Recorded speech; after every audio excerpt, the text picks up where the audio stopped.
Maybe Okay. when it's recorded, it can be shared on the group. Because on my end, I can't. There's no button to record. It's highlighted. It can't be clicked. But there's someone who's recording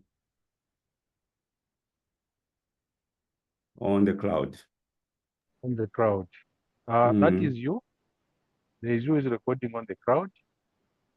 I'm There's trying someone to who check. requested to record. Who requested So also?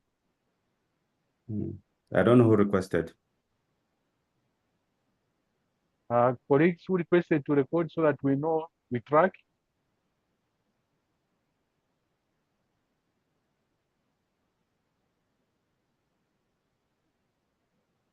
Admin, I think it would be better if you made the request to record so that you share with everybody. You're able to send a request. Maybe I don't know what kind of computer you're using. If you just click on Okay, more. so it's showing Christopher Yeah. Chembe Yes, I've requested is just now. requesting to record the computer, so I approve. Okay. Okay, perfect. Okay. So we may proceed. With the class. Good afternoon, all. We continue where we left. I think we had actually done the whole income statement.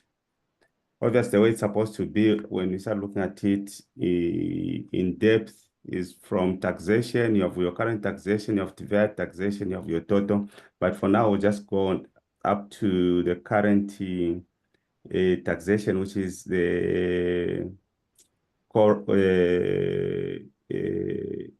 income tax, corporate income tax.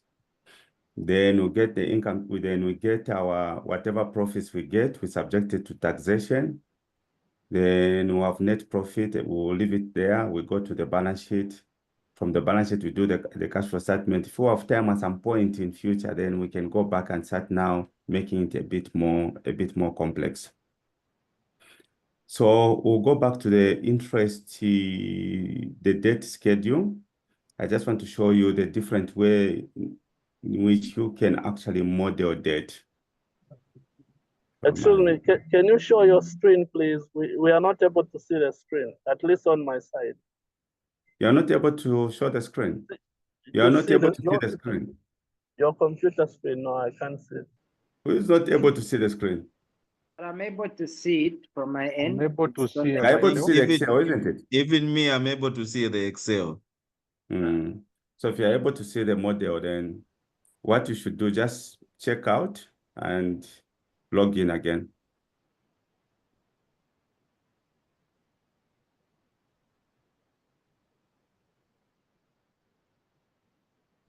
I can see it, thanks. You're able to see? Yes, yes, I can see it now. Thank you. Okay, thanks. So let's create another option of how to do the debt amortization. Open a new worksheet, doesn't matter what you did last time, it's just another option, which is quite common in most of the financial model.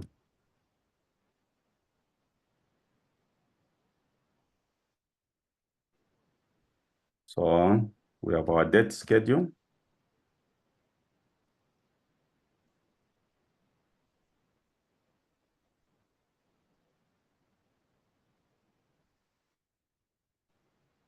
So go to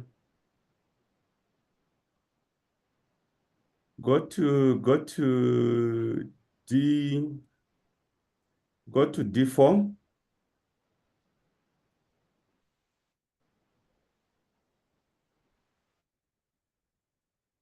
Go to D4. Type loan amount. So you have the loan amount. You have the interest charge in percentage.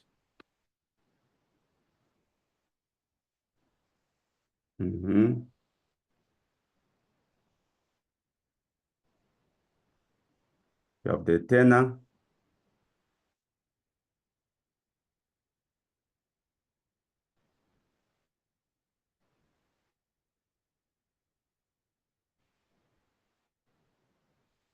We have the debt service coverage ratio.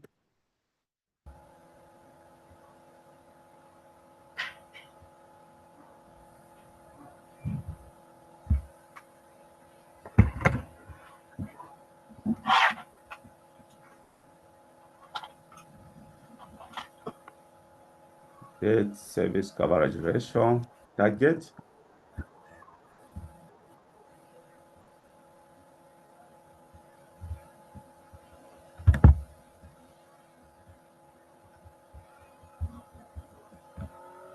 So what is the loan amount? We go to workings.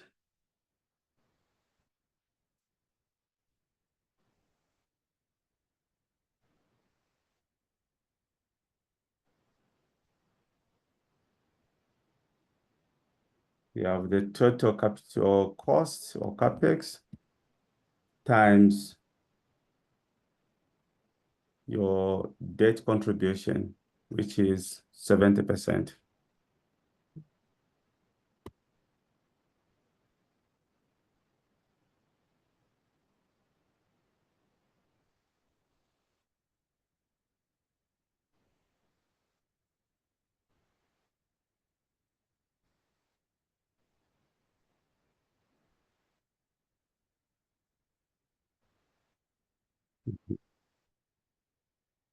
Okay.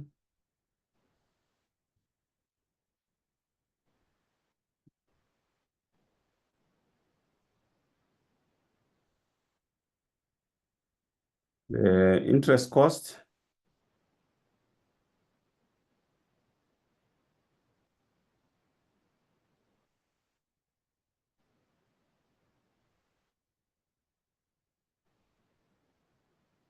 %. Please, if for some reason, I become so fast, try to slow me down. We need to move at the same speed. Go to the So tenor. far we are okay. Maybe we can just increase just the sales, maybe just a bit. Okay. Yes, but we are on the same page. Okay. Do this.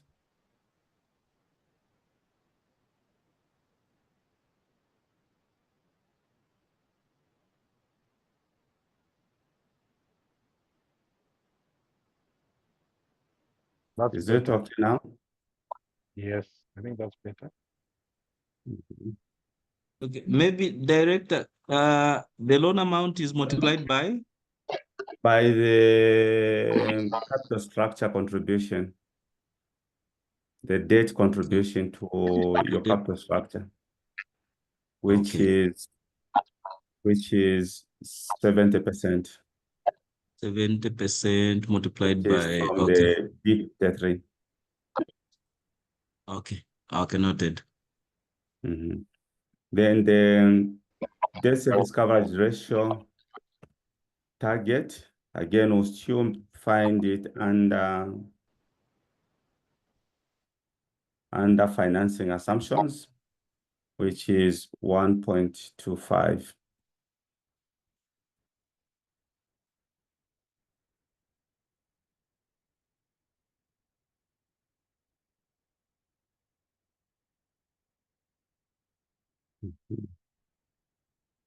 Okay. So this one is a percentage of capex. That is what we did. The debt contribution.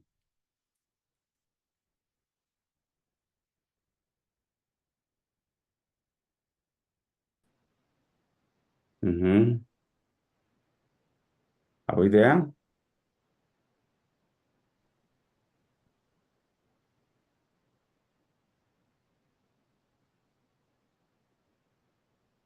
Are you all there? Yes, we are. But assume they are there.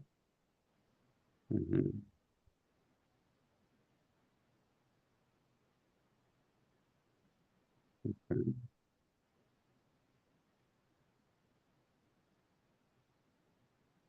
Okay, so from here now, we come up with a debt structure schedule. So I'll say debt schedule structure.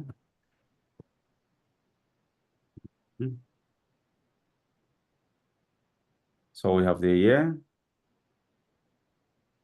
Go to E13 so that we do these things systematically and in the same cells.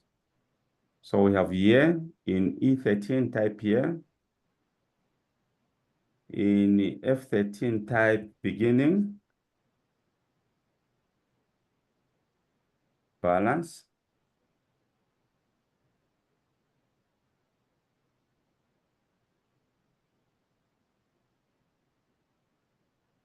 In G13, type annual debt service.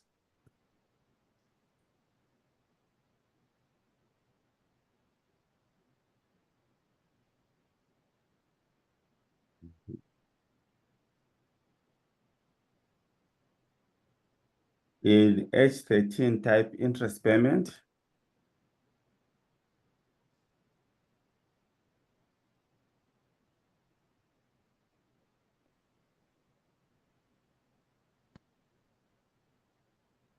In I13, type principal payment.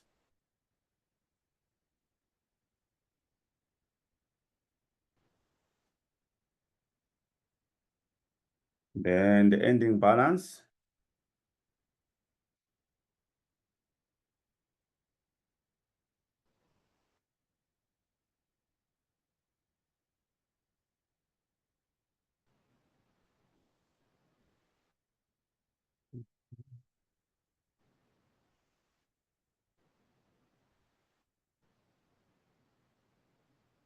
Okay.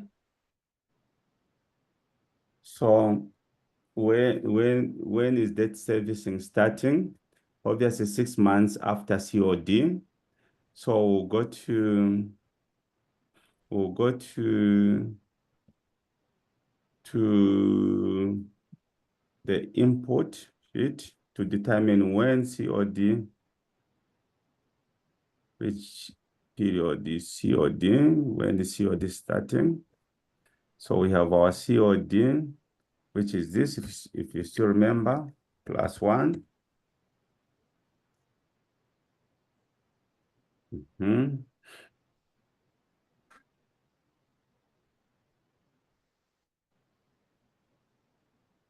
Okay. So you have this here. I just want to show you in Excel how to format dates. When you press Ctrl+1, don't press yet. When you press Ctrl+1, you go to custom. From custom, you go to general. Below type there, you delete general. This is what you'd see when you're actually formatting years. If you show days, year, or month,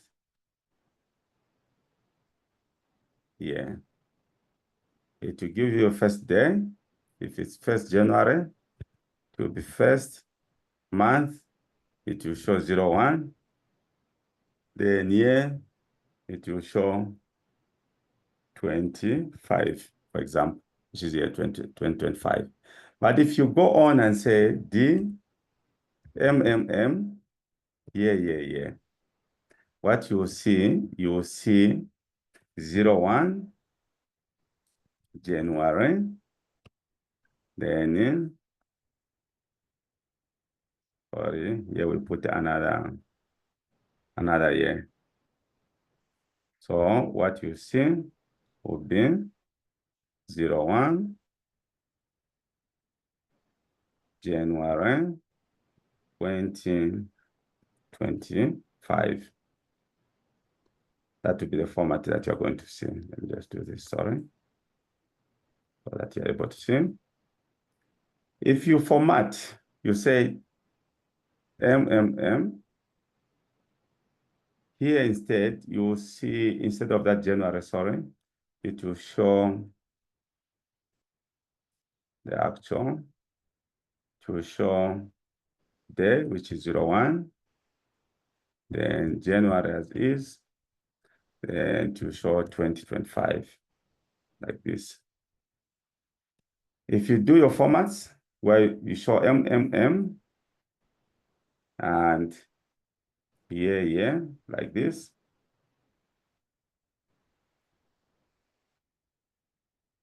It will show January.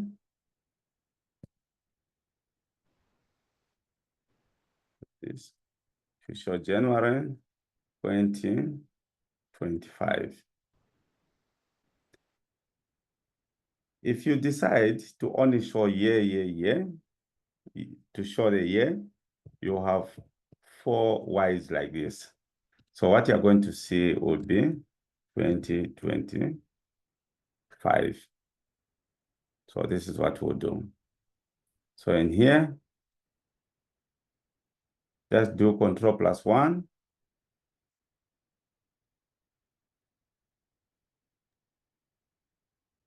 Go to custom.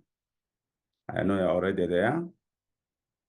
Ctrl+1, go to custom. Under custom, just type 4 Ys. 4 Ys. You're able to see it like this. 4 Ys. 3 or 4 to still give you the same thing. So just 3. Sorry. Shouldn't have just 3. And press OK.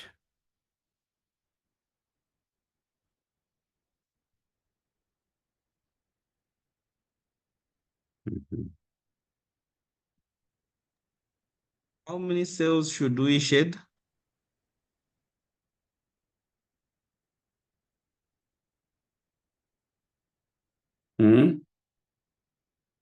How many cells should we shed to put this year? I can't get your question. The cells. How many should we shed under the year? Should we just put one in E15? In E15, you have your input there. You linked it to your COD, isn't it? Yes. +1. So what I was doing, if you checked in, for me, the format wasn't formatted as a date. Oh, okay. Okay, I see. So I was just trying to show you how you can format how to get to format those. Okay. Yes. Okay, thanks. So from here, I can then say equals year. I pick 2020, 2027 +1.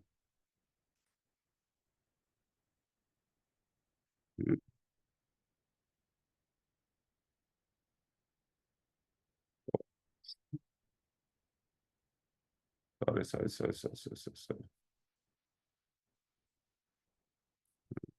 What have I done? Let me do this.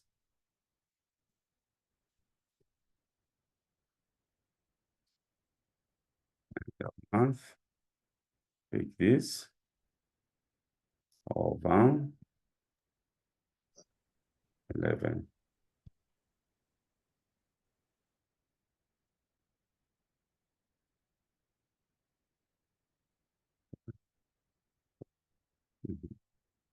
So I'm adding, because what is in 2027 is in the year. So what I'm doing, or if I wanted at first, I shouldn't have done whatever I did in here, the formatting and the like. Or I should have said equals year. Then go to, we already had the COD 2027. which is this, and just close there.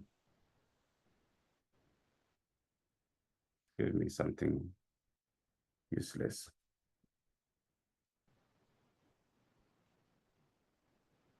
Sorry.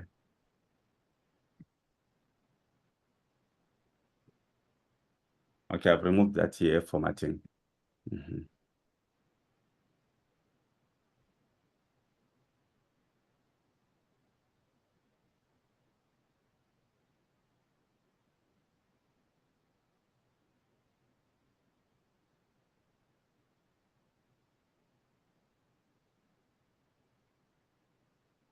Okay.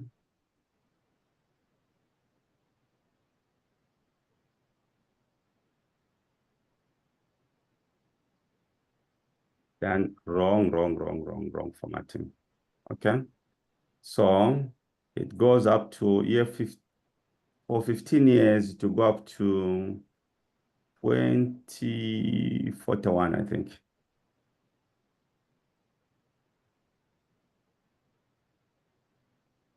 So whatever you do, start with your COD 2027 up to 2041.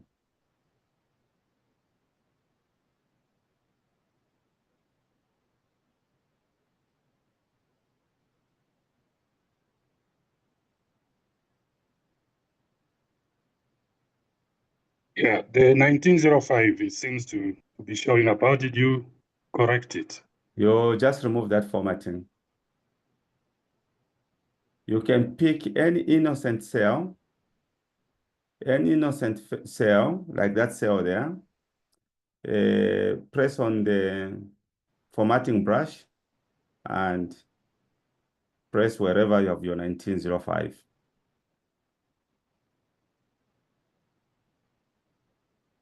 Is it working? Yes, it's worked, yes. Okay.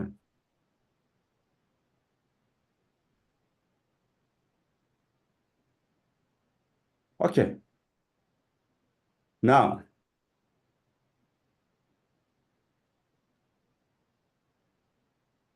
we have the year. We have the beginning balance, the annual debt service.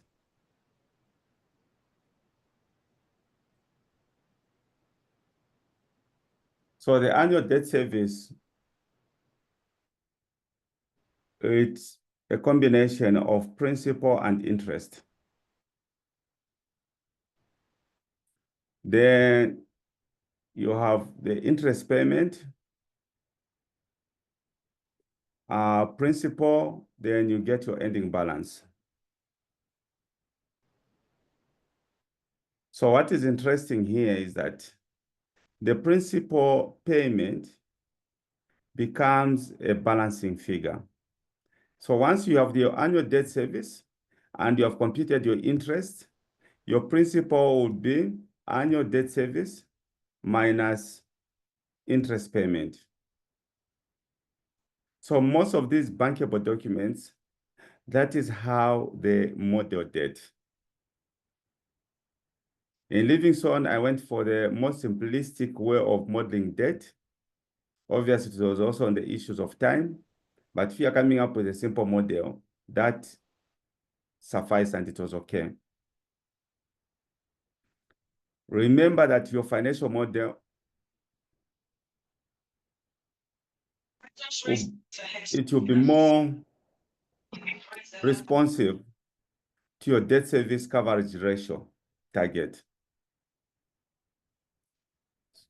So if the target is 1.25, even the tariff will be determined as such, linked to your minimum debt service coverage ratio. Once we find the annual debt service, that number, it will be consistent throughout the loan cycle of this project, or the project loan cycle. So we start now.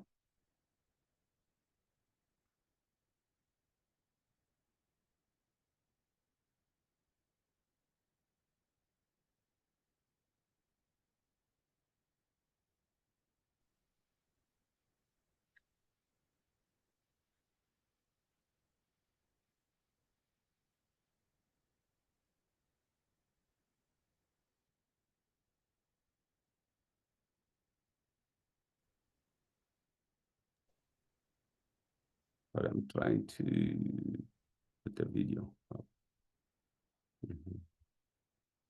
So in the formula, what I want to show you, we'll have the principal, we'll have a P, which is basically principal. We'll have the R, which is the rate. This will be principal. We'll have the rate.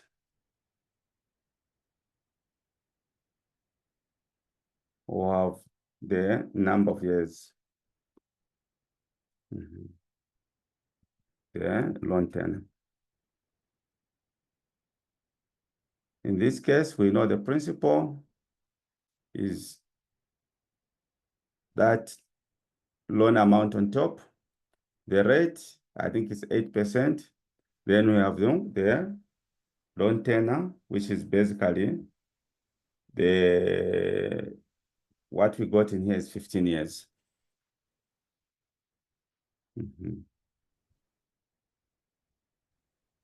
Okay.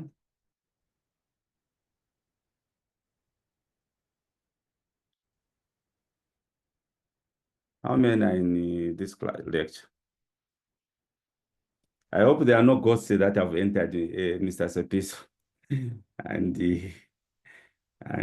Christopher. Prof. I don't think we I have hope any. everyone is audited. Yes. We don't have any question. Oh, okay. No ghosts. No You're able to ghosts. confirm. It would have been nice seeing their faces. Okay. If you assure me, then that's okay.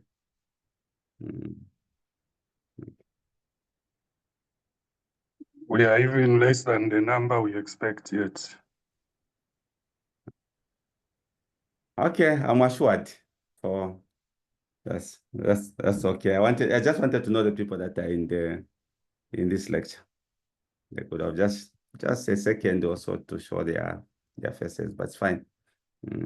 Maybe before we close, you appreciate whoever is here, so that as we say bye, you go with smiling faces.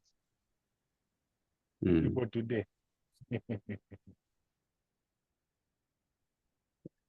I can't get you.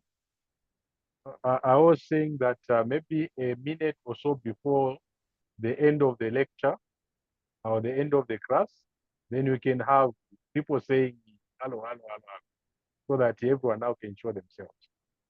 That's Okay, so we'll start at least from this end, or from your end, Christopher, you are able to see the names, so you can just call them out so that we are able to see them. Can we do that maybe at the end? Is that fine? At the end, yes, at the end is fine. Yes, then we'll do that, yes. Okay. Sure.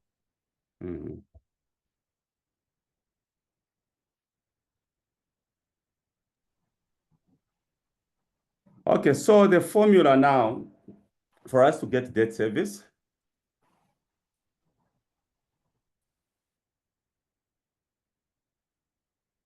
it is the principal times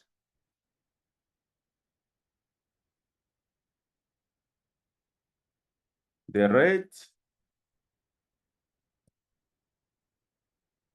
times 1 plus the rate to the power n. So I can pick this n, the control 1 superscript.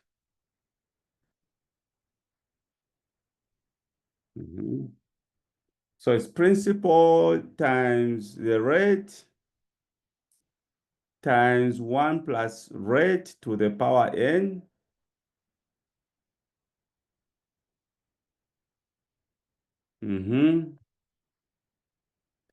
Then you have 1 plus the rate,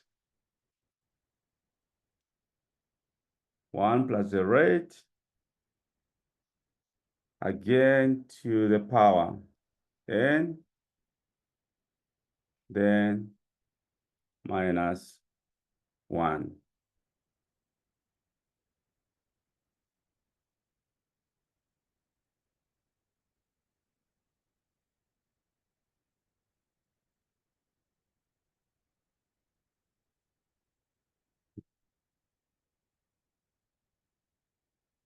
Okay. So you have principal times the rate times 1 plus the rate to the power n. Then you have times 1 plus rate to the power n minus 1. But we'll go stage by stage.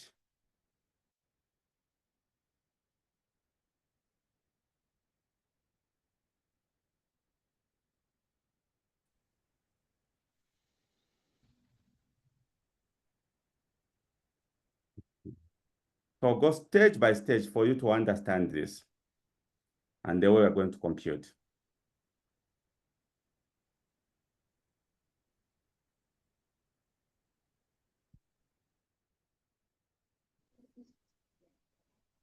Hello?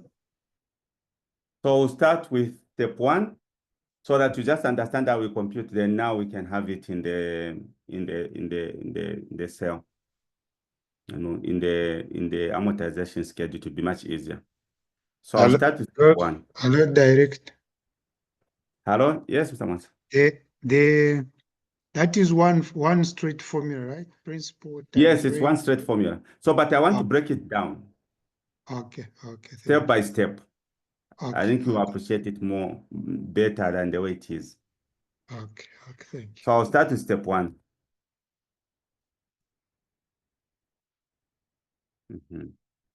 So on step 1, I'll start where we have the rate,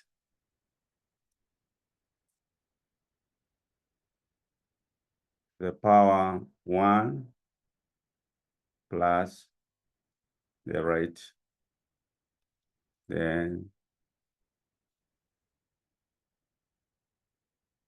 to the power, sorry, and so I'll start with this part, the part inside. So the rate is what? 0.08%, isn't it?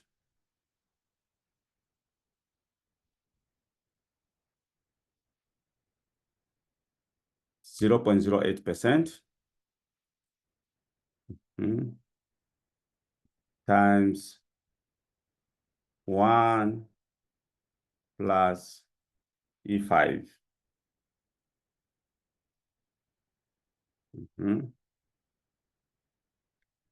To the power, I hope you know where to the power is. To the power 15. Let me just show this. Let me just hard code them. Sorry.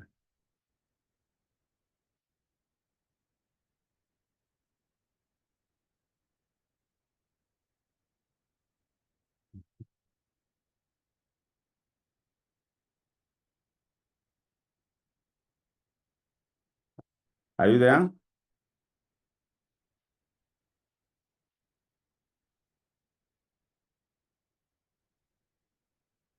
Let's just do the hard-coded numbers so that you understand this. So let's say step 1.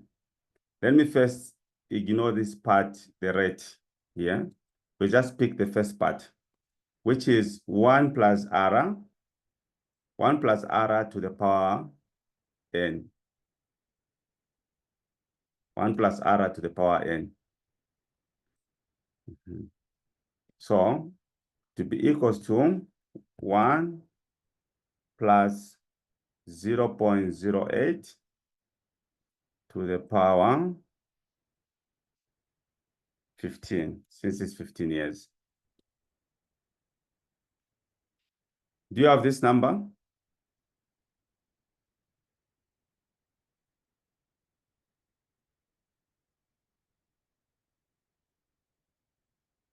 Hello?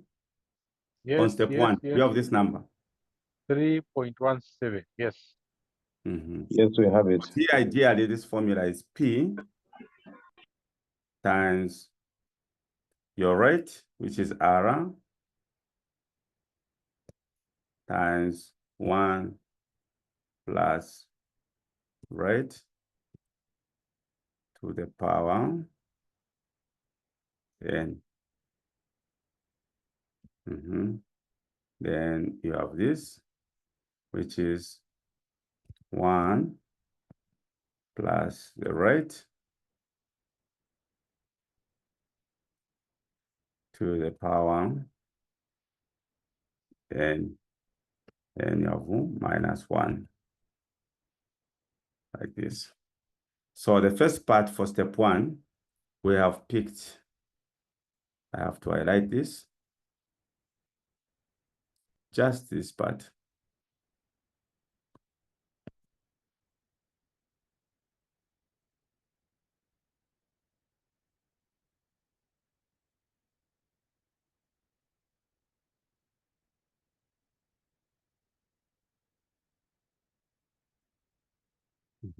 I'll pick the one that I've highlighted.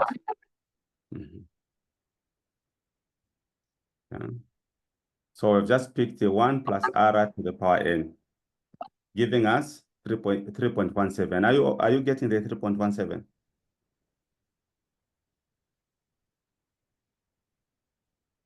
I guess you are. Yes, we got it. So step Yes. 2. Yeah, I'm just breaking down. Once we understand how this formula is done, then it will be much easier for all of us. So step 2, I'm just breaking down the formula.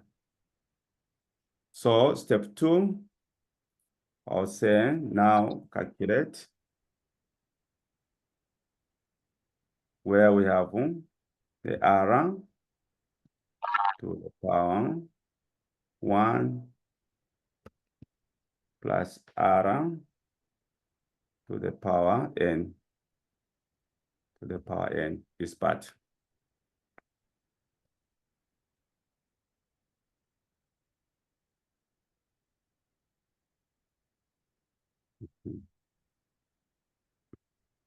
So here we have the rate, because the first part we are done.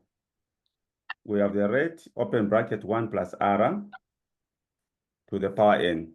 So the 1 plus R to the power n, we have already gotten the 3.17, Christopher. Yes, we already got that. Yes. So step 2 would be, what is the rate? The rate we are saying 0.08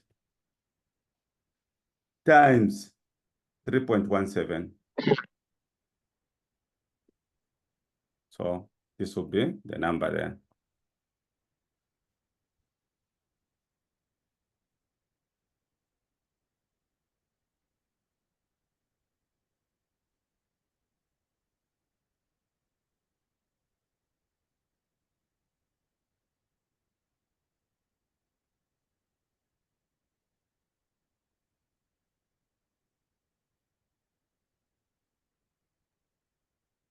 Maybe just a question.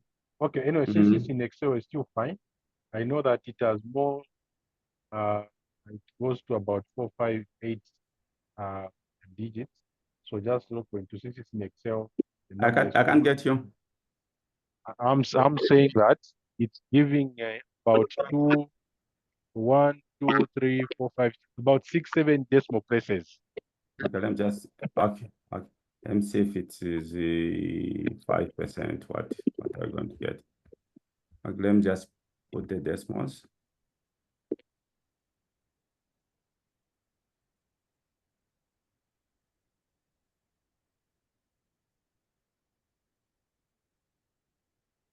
I'm trying a 5%. Just wanted to check on the numbers.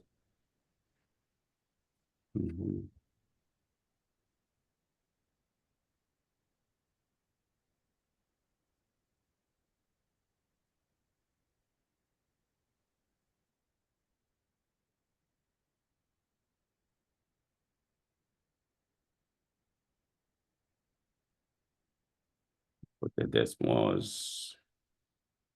Okay.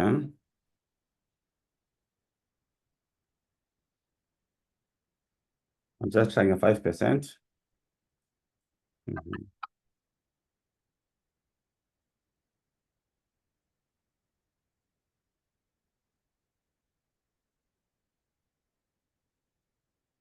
Okay, so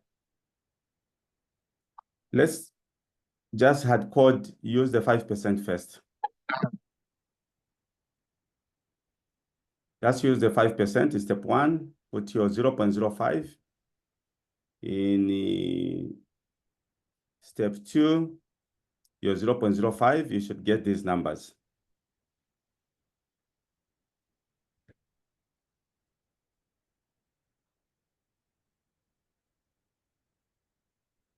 If you are using 0.08, it's okay. If you are using the 8%, if you are using the 8%, you have that.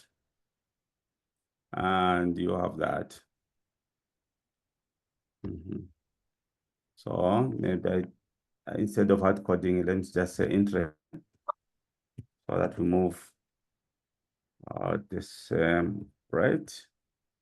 I'll change that number. I'll come here and I'll say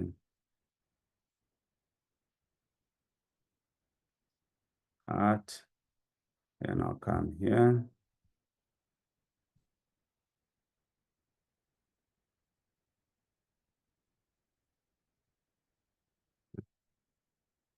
So for those that are using 8%, are you getting these numbers? Yes, we are getting that number, yes. Yes. Yes, we are. So for those that are using 5%, you should get numbers like that.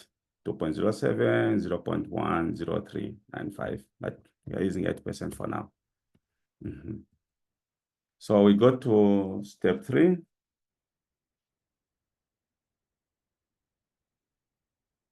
So on step 3, because we are now done with almost the first part. So step 3, we'll calculate 1 plus R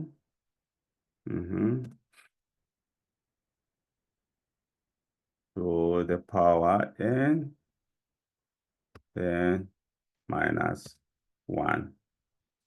So we're picking this last part.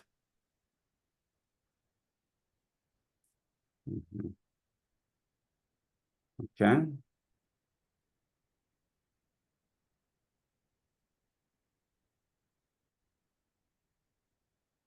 So just type the formula there. So we're picking the last part. This is what we're picking. 1 plus the rate to the power n minus 1. So this is what we're picking.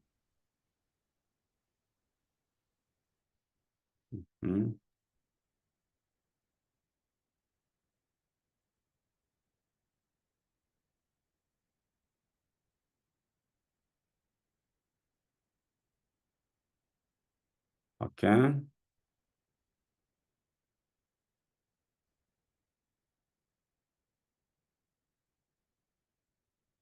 So in short, you already know the 1 plus R to the power n. What's the number? 1 plus R to the power n. 1 plus R to the power n. It's already in step 1.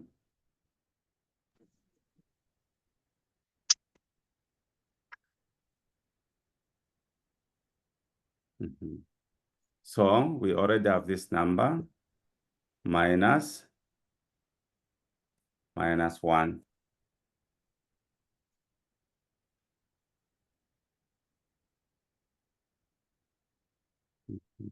So if it's 5%, this is the number that you're going to get. If it's 8, that's the number that you're going to get. Yes, Boyd?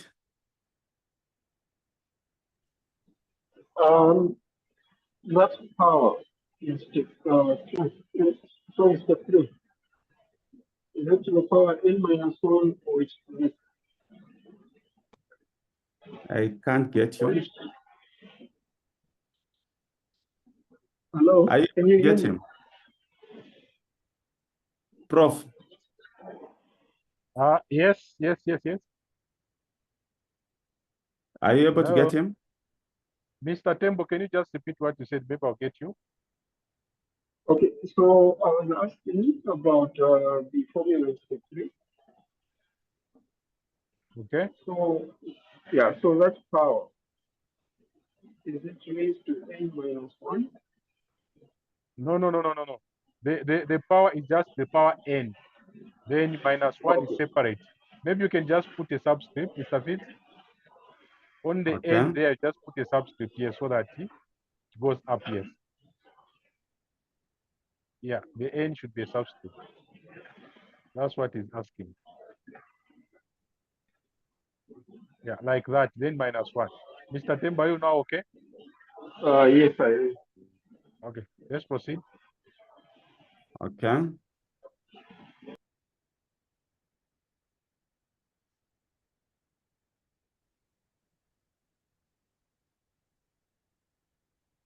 Mm-hmm.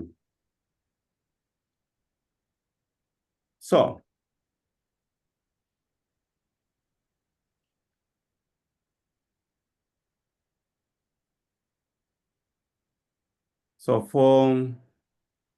if you check here, we have actually done almost all the components. We have factored in all the components of, or the elements of this formula, apart from part of the principle somewhere there. So we have these numbers. The first one, which is the 2.0 whatever. Okay, let me just put your 8%.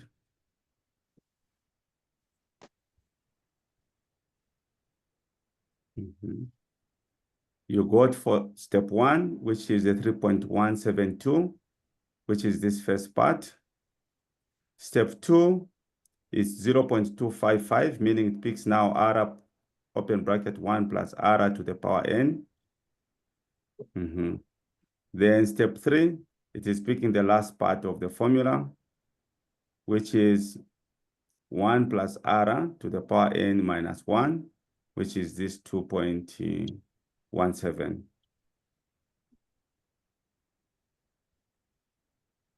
So we then go to step 4. We're just breaking down this.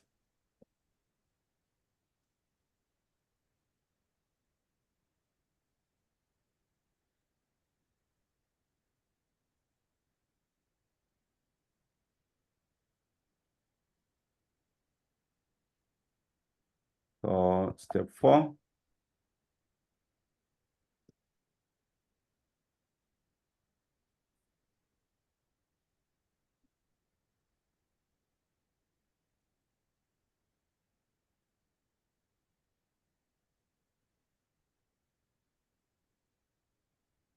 So we have the two numbers, which is we calculate part of step 2 Yeah, and come 3. in.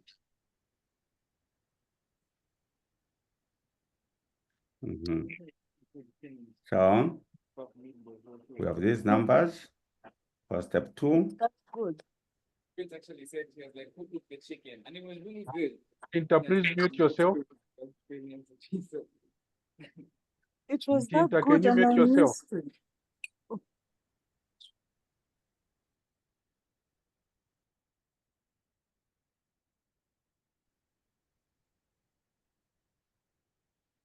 Hello, I'm not getting you, Doc. No, the Mutinta the mic was on, so they were getting some feedback. So she has muted herself. Oh, okay. Sure. Proceed. Okay. But I tell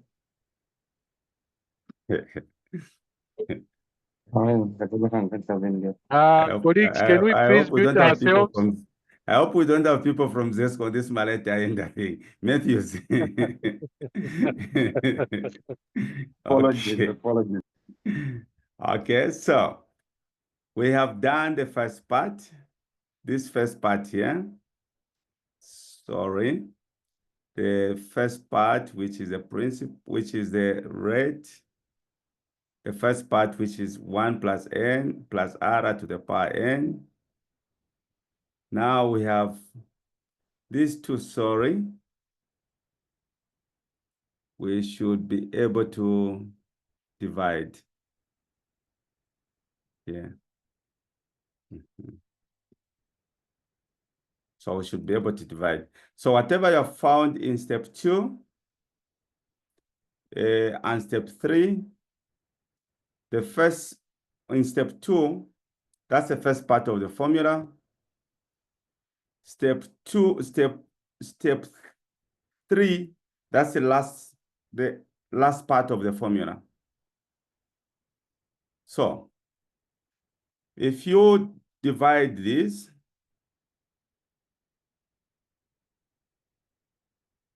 you have for step 2, which is that, divide by step 3. It should give you, if you are using 8%, it should give you 0.1168.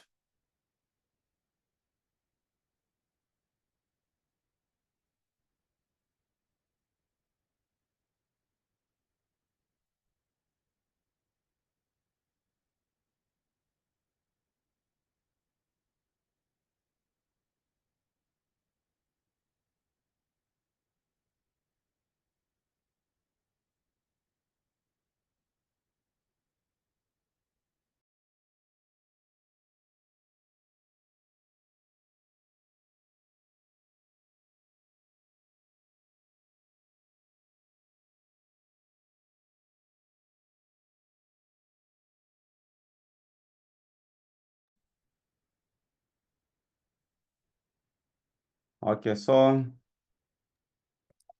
We are together. so we go to step 5,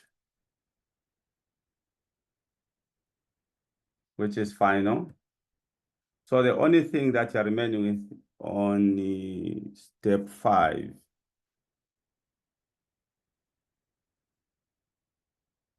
is factoring in your principal. So what would be principal times, oh, the principal times step 4.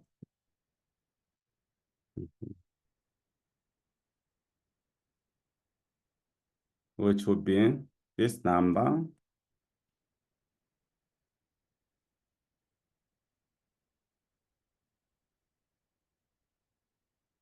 times the principal on amount. Should be that.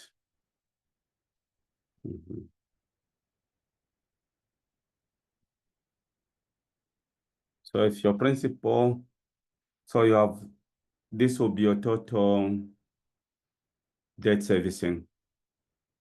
But then now let's do it in correctly. I was just giving you step by step of how to compute debt service.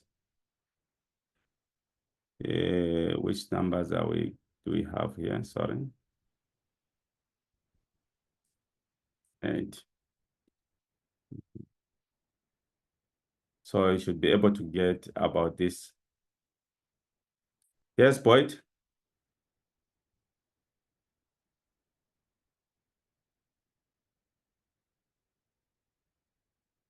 Boyd?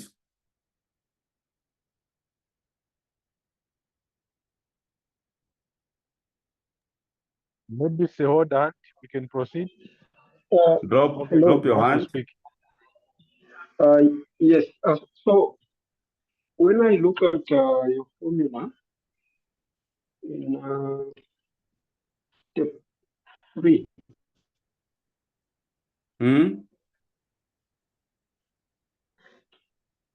and I compare it to step 1.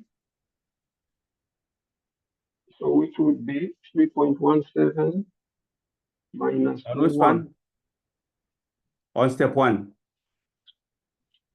Yeah, so, okay. Yeah, I think you've corrected it now. No, because I'm changing interest rates here. If I change it to 5, this is what I'm getting. Okay, okay. Mm-hmm. Yeah, So okay. you guys are using That 8%. was, yeah. Okay, thank you. Okay. Mm-hmm. So I use this.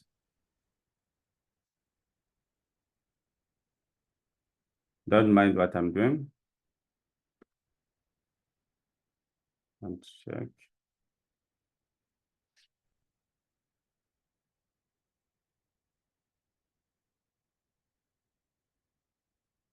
Okay, so we have these steps, but then now let's go back to our schedule. I just wanted you to appreciate the formula of how you compute your debt service. But then we go back to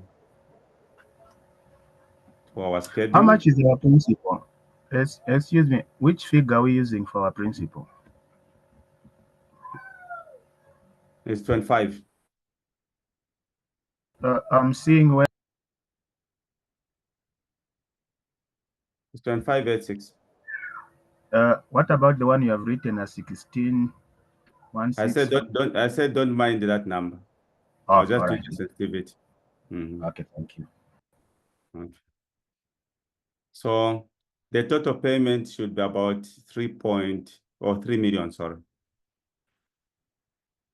for your one. So we're going to debt service. First, the beginning balance in 2027 is what?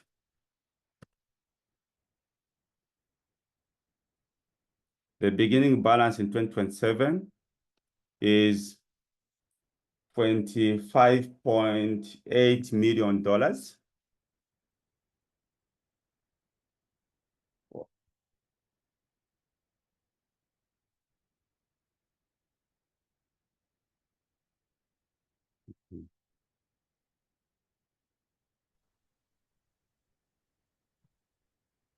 Let's make it a bit beautiful.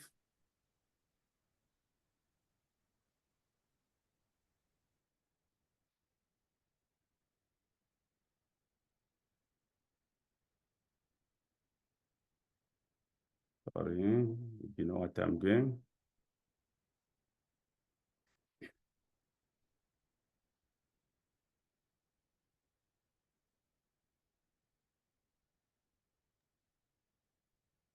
Director, are we able to get this Excel after the session? Yes. I'll send it. Okay, thank you. Okay.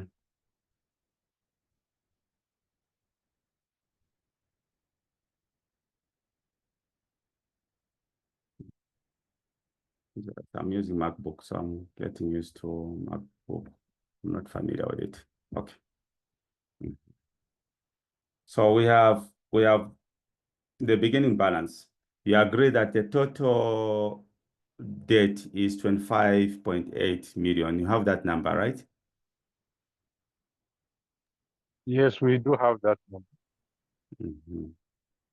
Okay. So now we compute annual debt. What I was showing there is just examples. We are just breaking down the formula so that we understand what this formula is. Mm-hmm. So the first thing that we do, we'll have our principal. We know our principal. That's the number that we have.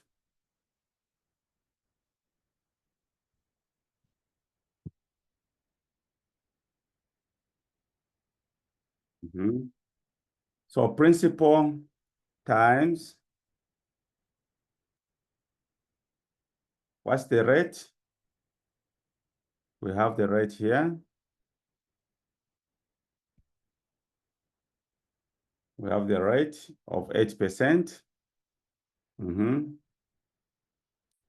times, yes, Boyd? If you look at your debt service formula, there's a bracket missing in your denominator.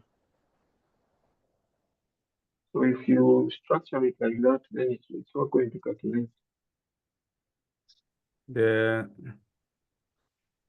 So there's a bracket missing there. Remove the One bracket, but because here now we are following the same steps that we followed down there. I may not have put the bracket correctly, but let's just move, you see what we are trying to do. We have our principal. Our principal will be able to compute the rest in there. We'll try to edit the output. Yeah, just if we don't get it right. Okay. Now, just commenting for the sake of those that are not too familiar with this formula. So you have the parentheses, then it should be followed by a bracket, which encloses the 1 plus no, in the denominator. Ideally, I think you saw the formula the way it was. We first computed these two. I can do that. We first computed whatever was inside here and multiplied by the principal. Yes. Okay. So we first had, maybe before the principal, or we can say the principal, which is 25, this times we have the rate, which is this number. Are we there? Times open bracket. We have 1 plus the rate, which is that, to the power, how many is 15? That.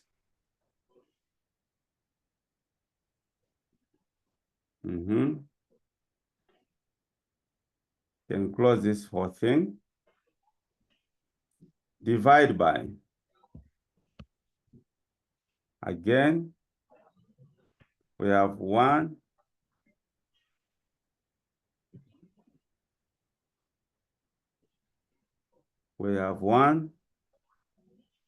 plus the 0.8 there to the power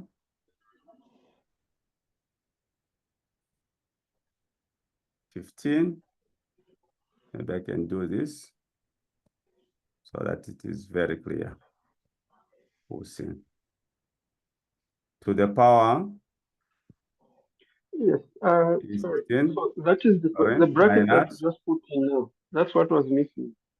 The bracket that you just put in now. That's what was missing.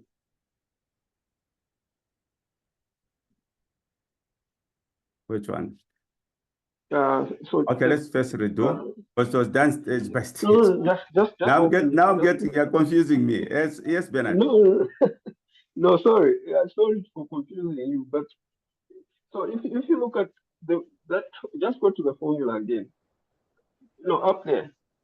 G9. This one. Yes.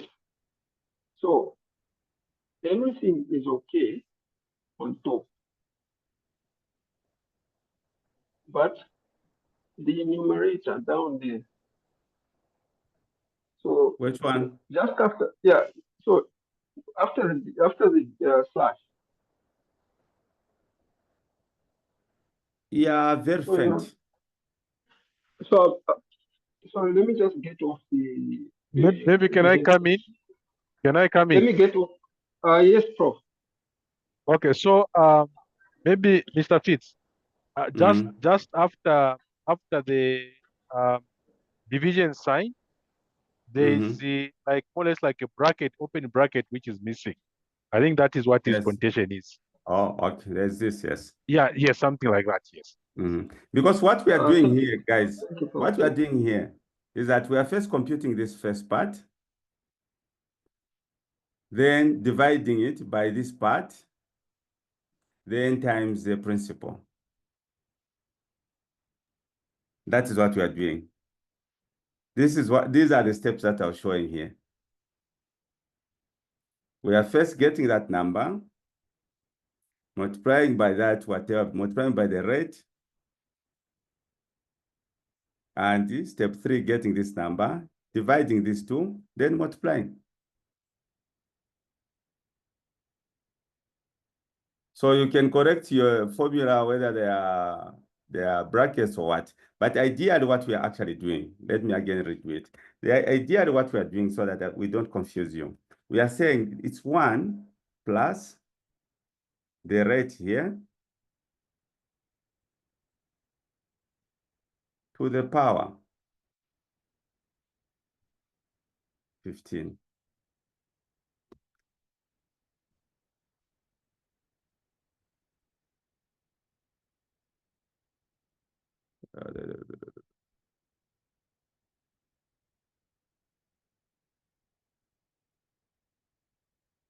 This is the first part that you are getting, the 3.17.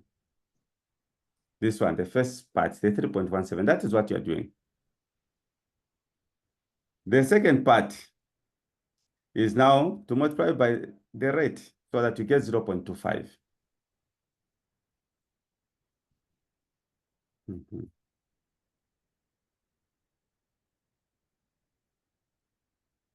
So we are then now multiplying by the rate, which is this times that, which is the 0.25. This is the first part we are doing. Okay. So you are done with this first part here. If I want now, I can even put the brackets because I understand the combination, the elements in this formula. So I can do like this. I'm comfortable with it. The second part that I'm going to do, I'll then multiply this. I'll pick the last part. The last part, I already had it here, which is 1 plus r to the power n, which is this.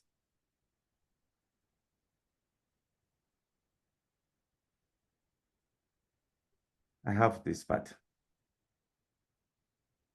which is that, which is 1 plus r to the power n. I have this number.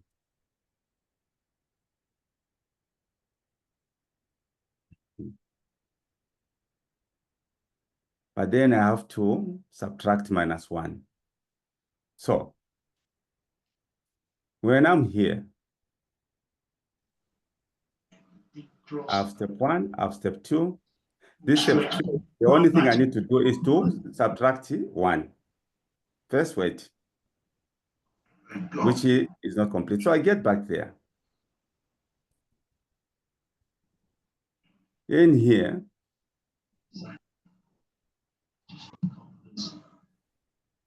I know that whatever I get in this formula, I'll need to subtract -1.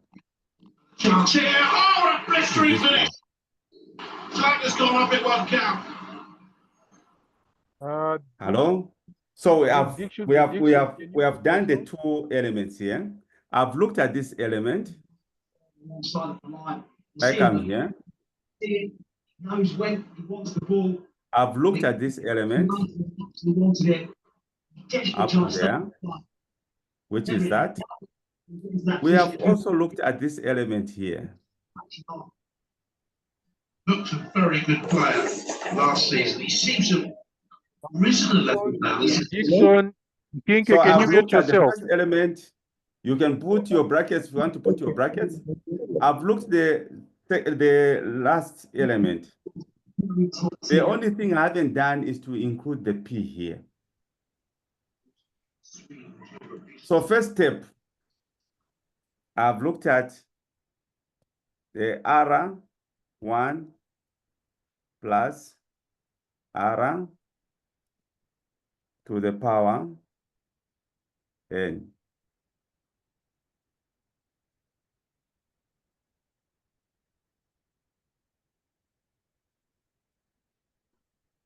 I've looked at this first part. This is the part that is giving us the 0.25377. This is part 1.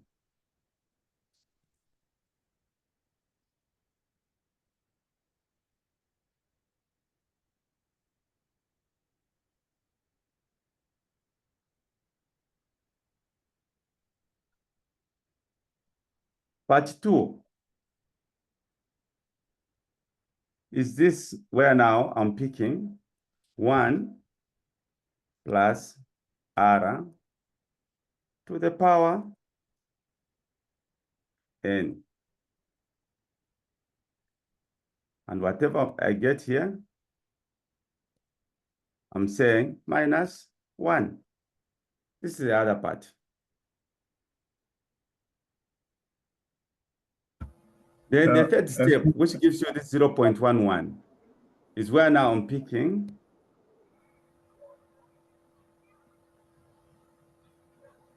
Excuse me, Director.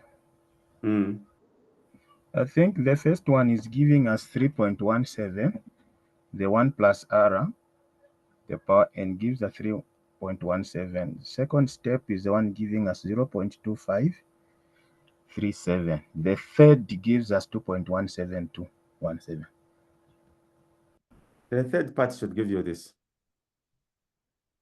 0.1168. The first part, it gives you this number.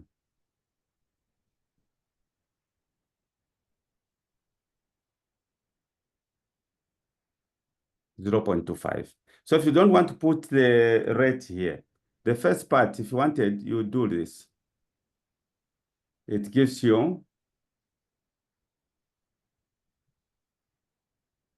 I can see the numbers there.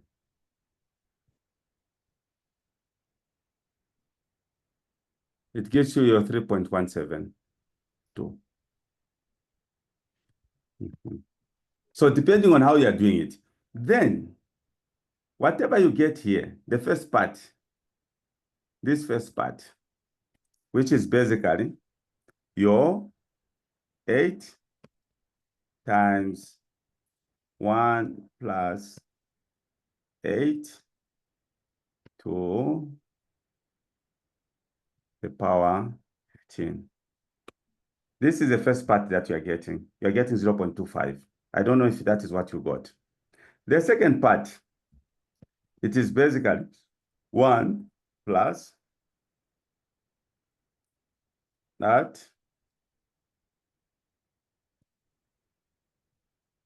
to the power 15, which is the 3.17.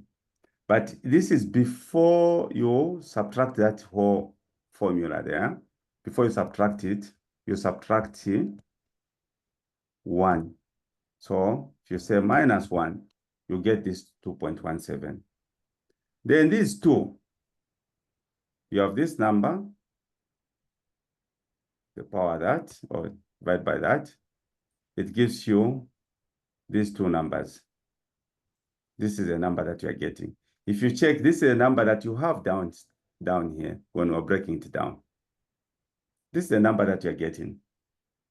The last stage, you multiply that number by your principal amount. Then you get your 3.021.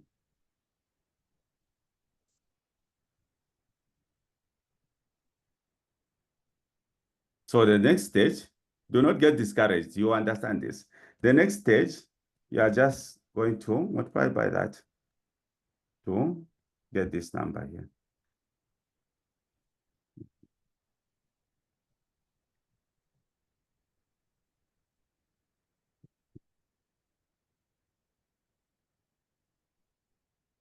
If you are so discouraged, you can use the Excel function for loan amortization. Sure, you still get the same thing. If you do like this, we have 1,000 here, sorry. If I say equals the PMT, what's the rate? The rate is 8. Number of payments. Number of payments is 15. What's the principal payment? Is this? You will still get the same number. This is the same number that you're getting if you don't want that formula. But sometimes you have to appreciate what you're doing. Hello? I'm also that one. We are together. So We maybe are following. because Excel has a function that you can use. Just wanted to show you how these formulas are coming in. Maybe I confused you. Let's just use the Excel function.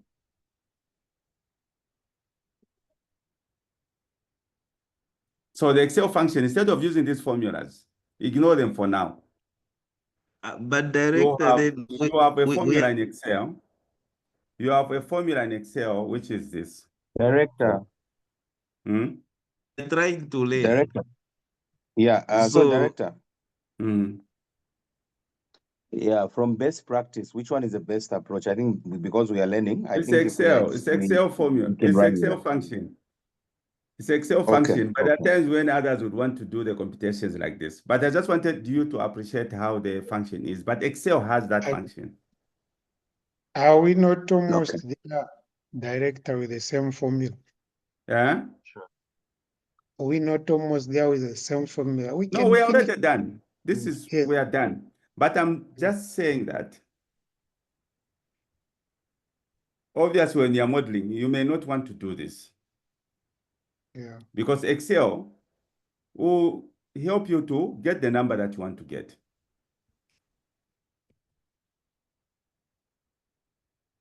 Let's do this here. Director.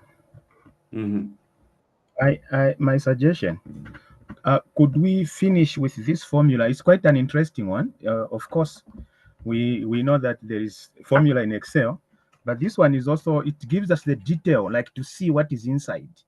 Could we finish with this one? Then you can also take us through the Excel. I think this one gives us more meat into what we are doing. Thank you. So this one is now done, which is 32,21,796. It is exactly the results that you are going to get will be similar to you using the Excel function, PMT, which I'll get back later.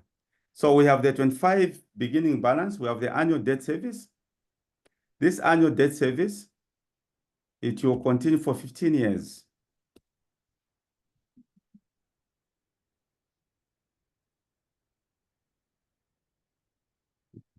So these are the numbers that you'll get for 15 years.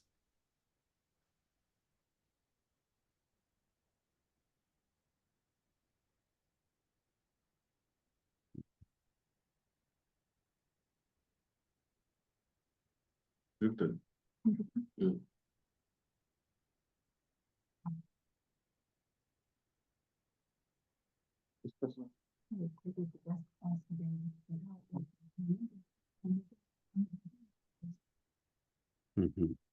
So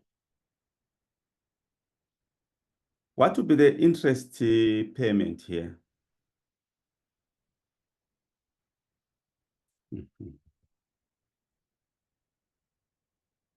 So in the first year, you know that your interest payment will be your beginning balance times interest. So your interest payment is the beginning balance there times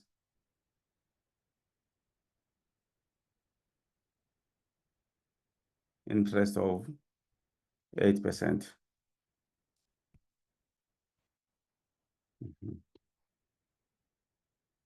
Not this one, so yeah.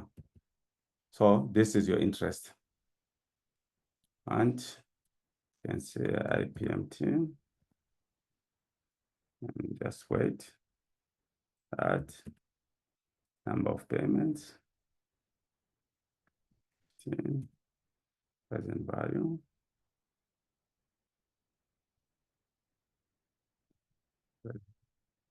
It's 15. Present value of that. Okay. So the interest, it is basically your beginning balance times the rate. So that would be your interest. Principal payment. Your principal payment is your annual debt service. Because the annual debt service is a combination of principal plus interest minus interest. It gives you your principal payment. Your ending balance is your beginning balance there minus your principal payment. That is your real amortization.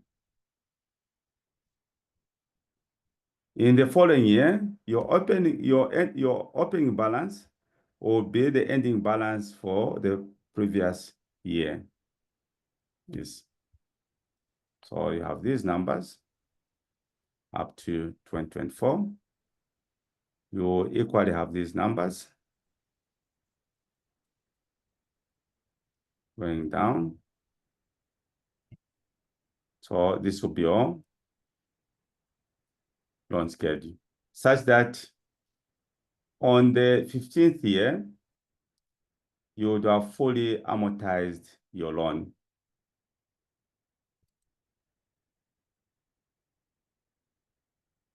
Hello?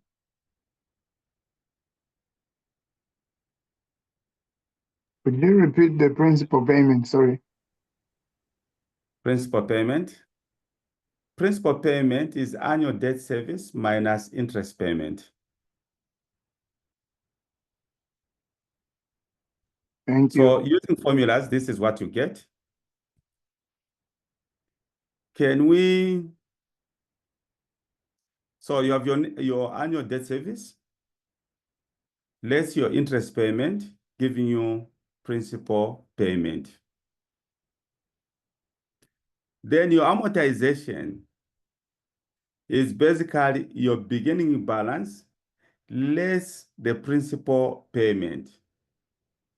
Because it's for 15 years, by the end of the 15th year, you should have a zero balance.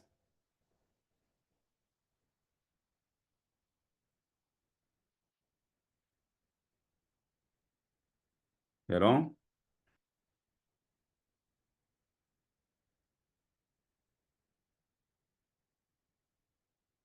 Any questions? We then look at formula method 2, which would be much simpler, but giving you the same results.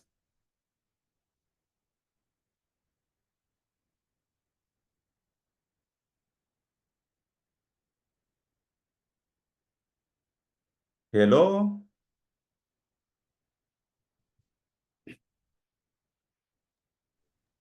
We are there. Yes, we are here.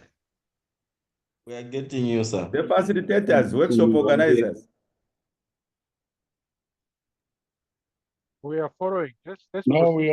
Can we go to method B? Right. Method 2. Let's go to method B. I'll save this.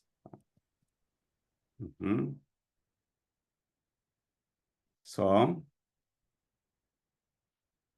let's pick this whole table.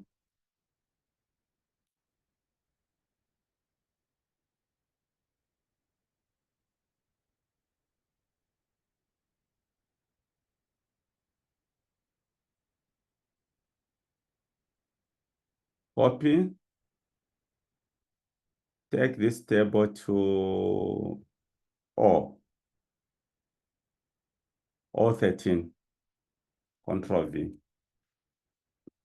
So say this is method 2.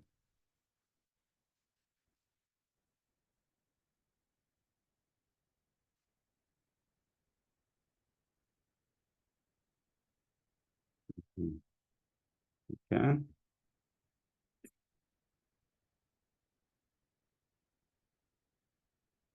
Delete all that.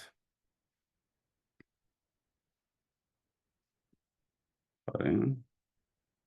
We pick the actual yes this side.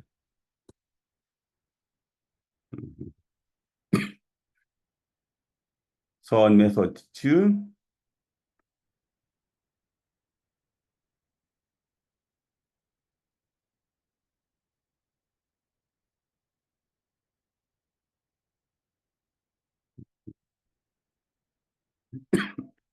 so the years here, type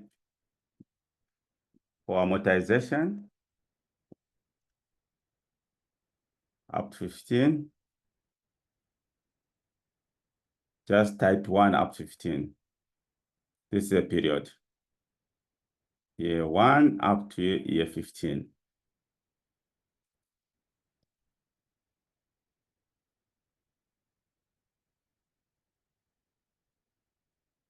Do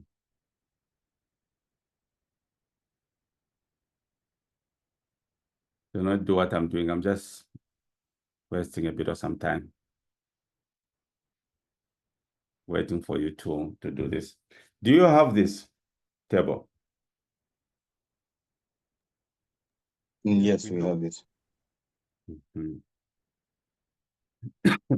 So Excel has loan amortization functions, and we should not crack our heads to compute principal, to compute debt service, sorry. It has these functions first. It has the PMT function. This one calculates debt service. It has PPMT. This calculates principal. Then it has for interest is IPMT, which calculates interest.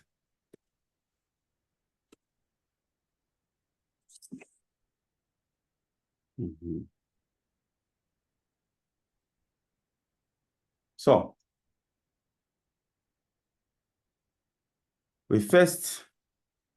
we know that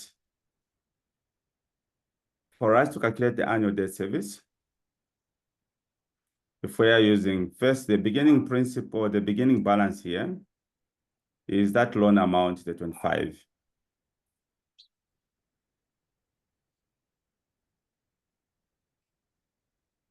Pick it.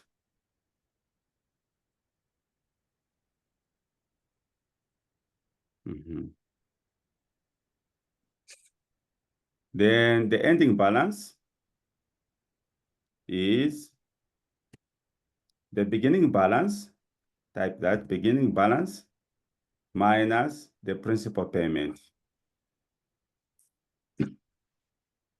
The ending balance is the beginning balance less the principal payment. Please enter. Take it down up to year 15, Control D. Okay. Are we there? Yes. Yes, For me, I know that all of you understand the loan amortization schedule, unless those who have never borrowed in life. So your ending balance will be your opening balance in the subsequent month. You have this, which we'll take down like this. We are setting it up.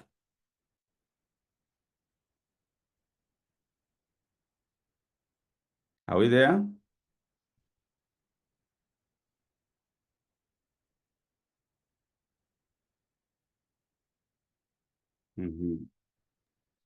Yes, we are here. Then the annual debt service, we'll use the function PMT, the Excel function PMT. So the debt service to be equals PMT. Then can open the function argument box. So it has a rate. This is an annual rate.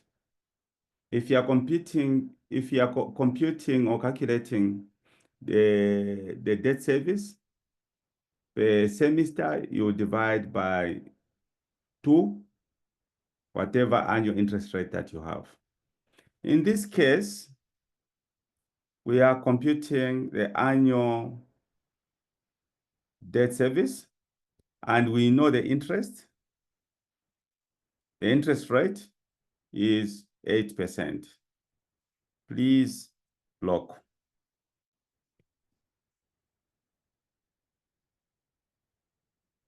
The number of periods. We know the number of periods. The number of periods is 15. You lock. Let's move at the same rate, pace. Can we move at the same pace? Yeah, we are okay. Okay.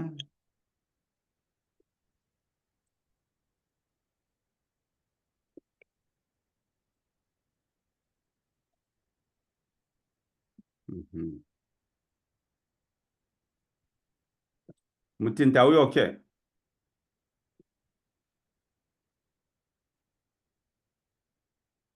Yes, I am, Director. Okay, that's good. Thank you. Sure. Then we go to the present value. This is your loan amortization. This is your loan that you have gotten, your facility.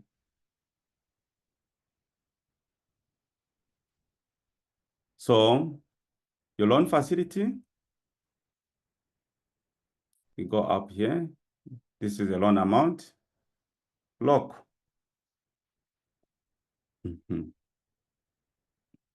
Ignore the future value FV. And for those that are using, because I'm using a MacBook, it has very strange, doesn't even have the accelerator keys. But you'll see Excel again, for those that are using a normal laptop that has accelerator keys. When you open the function argument box, the elements that are not in bold, it means they are not mandatory. Here it's confusing because it shows it's in bold FV for a Mac. But this is, if you check your normal thing, when you open the function argument box, it is not in bold. It means it is not mandatory. That's a trick about Excel, guys. If they are not in bold, they are not mandatory. You can ignore them, but you should know why you're ignoring them and what you are going to get if you ignore them. If you look at your VLOOKUP function, when you open the VLOOKUP function, there's a last part where we usually show 0 or 1. You'll find that it is not in bold. If you don't add anything there, it will assume that you are actually trying to get not an exact match, because 0 is an exact match. 1, anything that is close. So you should understand how these functions, what these functions mean. Where you find that it's just in bold, just know that it's mandatory, you need to fill in that space. So if you check your normal function argument box, those that are using HPs, you are using HPs, what other laptops, you will see that this FV, it is not in bold, meaning it is not mandatory. Okay, so now look at the formula. Go to the function, go to the formula box here, where my cursor is. We need to put a negative so that we don't get those negative elements there. Sorry, not this side.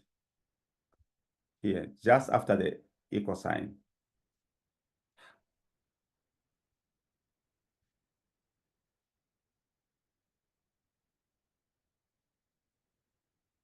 The MacBook one. Okay. I don't know what to do. Okay, for you guys who are using normal laptop, I don't know why I use this laptop. Just after the equal sign, put a negative. Put a negative sign. Each time I do this, I'm failing.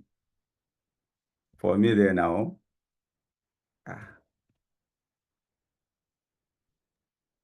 You can multiply okay, by no, it's -1. fine. So for those that are done, let me just close this. It's confusing me. So now I can't get what I want to get. So you put a negative just after the equal sign. Are you getting this number? Yes. Yeah, so take it down. Yes, we have it. Just double click. Let it go down, just like that. So you come to interest payment. So interest payment, I'll use this function, IPMT, which will be equals minus IPMT. And I'll open the functional argument box so that you're able to see.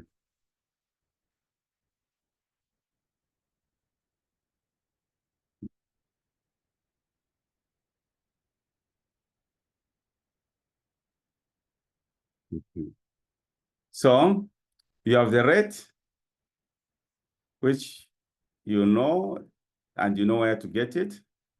It is the 8%. And therefore, that is your rate. Pay period. What's a pay period? We are in period 1. So I'll pick this, don't lock it. Period 1, I'll pick that, don't lock it. How many number of periods do we have? The loan amortization period or tenor is 15. So go into there and we'll lock. What's the present value? The present value is the total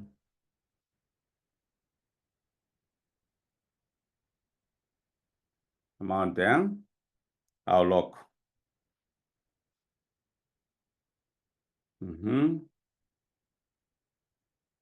Then you can press enter.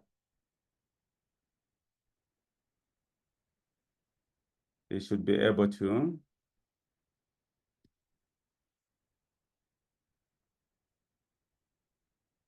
you can see the amounts. I can see the amount here, the result, which is 2069. Let me pick the format. Yeah.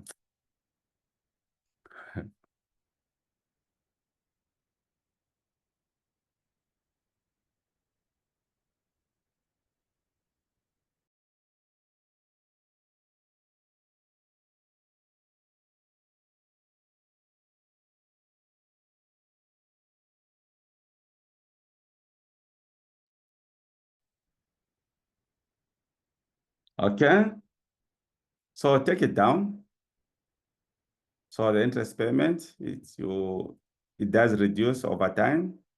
As the balance is reducing, the interest as well starts reducing. The principal payment, if I want, I can use the formula. If I want, I can just say annual debt. Director, excuse me, Yes. Director. I'm a bit behind on the N15. Where are we getting the N15 in the formula? The N15. N15. Yes. We have like N15. Yes. So N15 PMT is yes. this here. Remember okay, that all right. I told you to, Okay. to fill in 1 up to 15.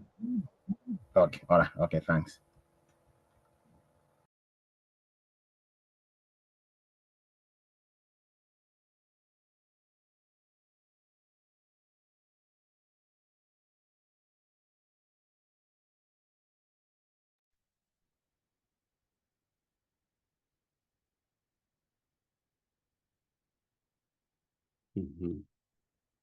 Okay.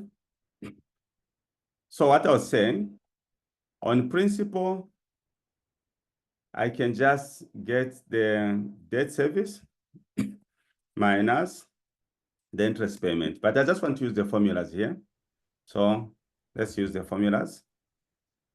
So the formula on principle to be equals principle, I said PPMT. PPMT up. So what is the rate?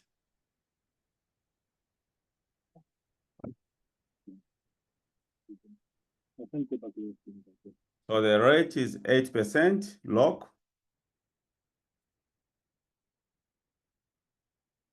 You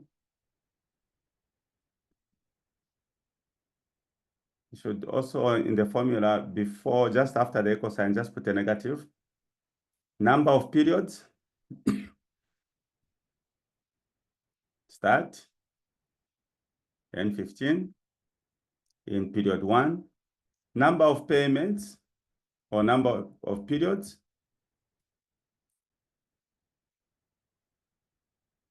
15, please log.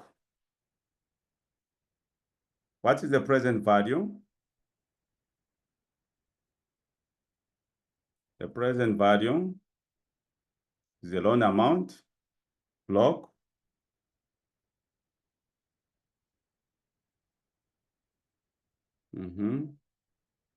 Put your negative here.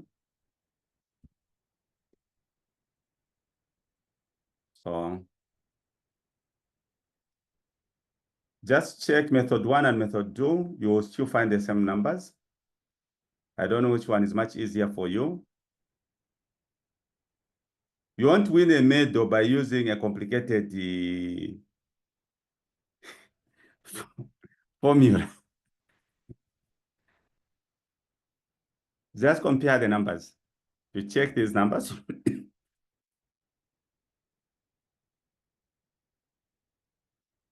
By the end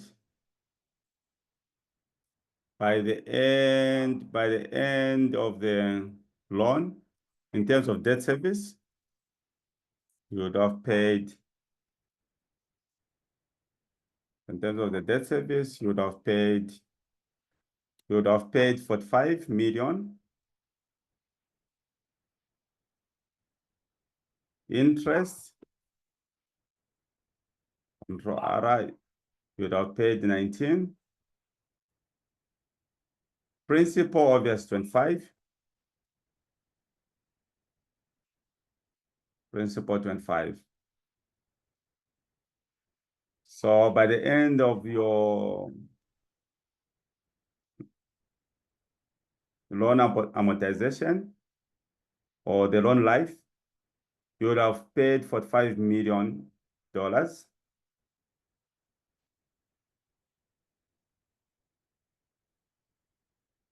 In their interest would have been 19, which is basically 19, which is this difference.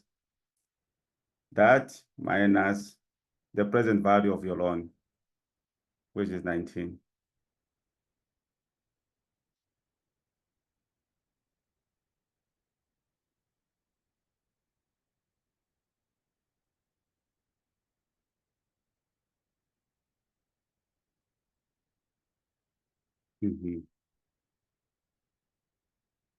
This is the same thing here. 14.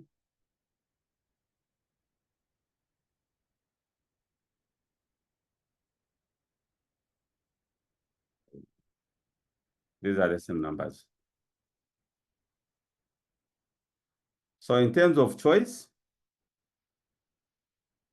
it is entirely up to you whether you'd want to use a formula like this one or using the Excel-based formulas, and you still get the same numbers. Any reactions?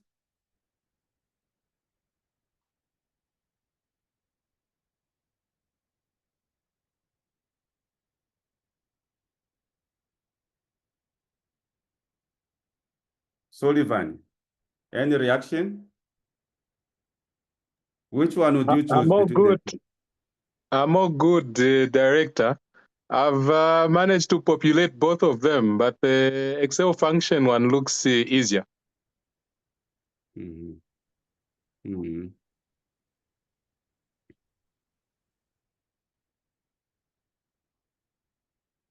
Stephen?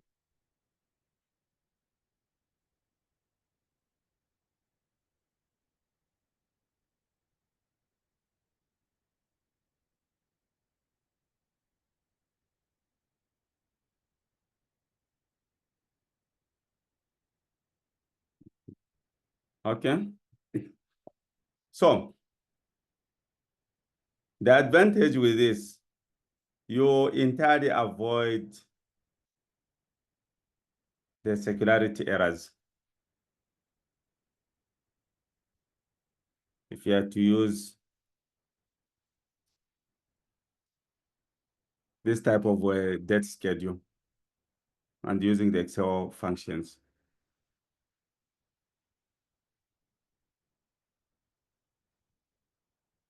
So having gotten these interests, since we still have about 4 minutes, we can then now go to the financial projections.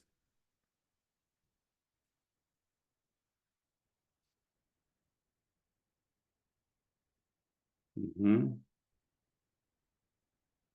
are starting in 2027, going up to 20.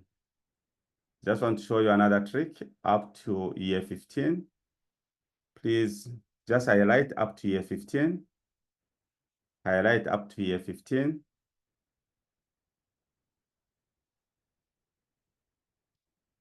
Highlight up to year 15. Have you highlighted up to year 15?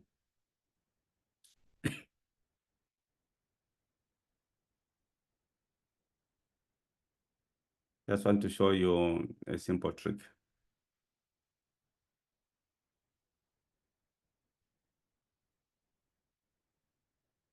Have you? Yes. Okay. So you see that your debt schedule in this side, it is actually in column form or vertical. You want to have your interest because you're actually transposing. You have to transpose your interest payments. So there's a function in Excel which is called transpose. Was transpose.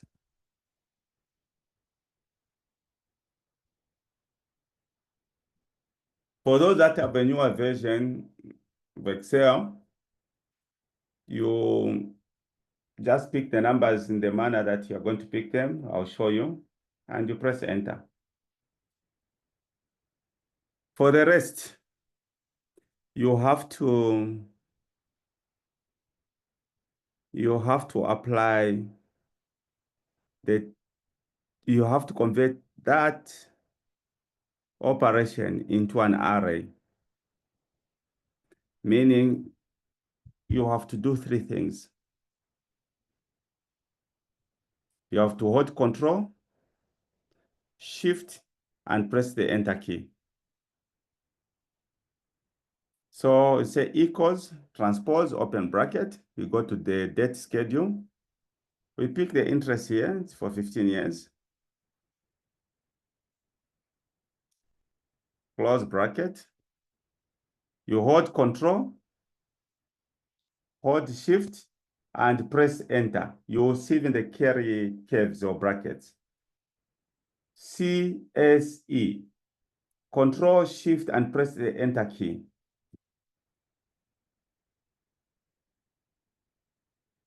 For those that are using, so you have these numbers here.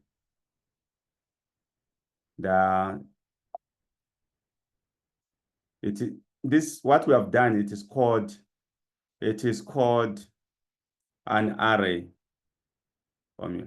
But for me, because I'm using a latest Office, I don't need to hold the Control, Shift, and Enter key. For some of you, you have to actually hold Control, Shift, and press Enter key, and you have some curly brackets here. Like the ones that you see just next to key P. The key P, you have it. So I will transpose these numbers in this manner.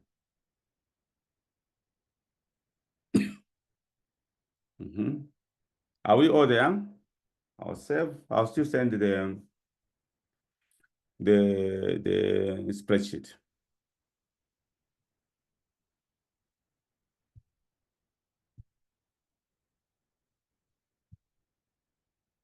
Then I can calculate profit before tax, which will be this number minus that.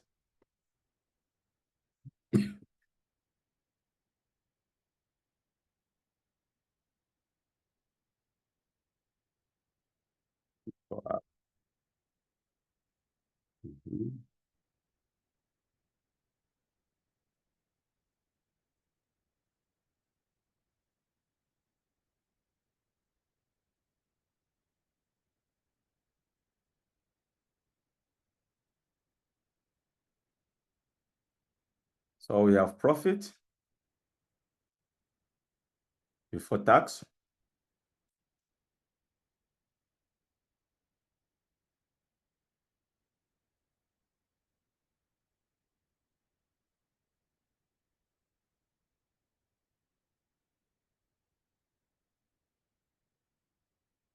Okay. Then now,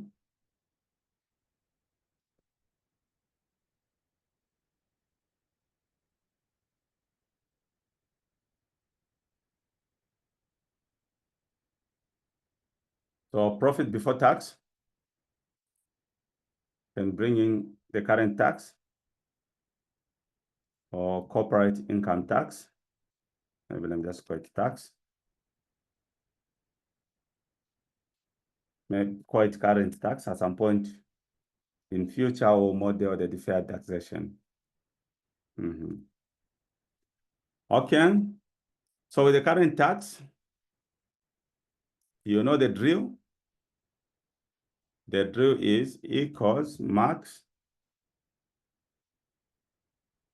You did this already. So, comma 0, you have modeled this before, times the tax rate. You modeled this in Livingstone.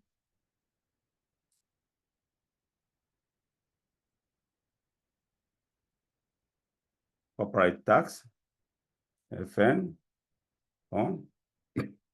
is that.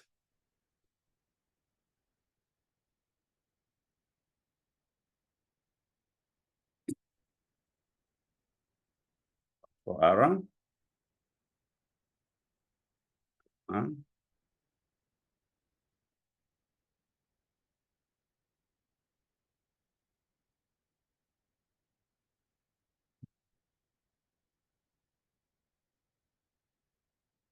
Okay.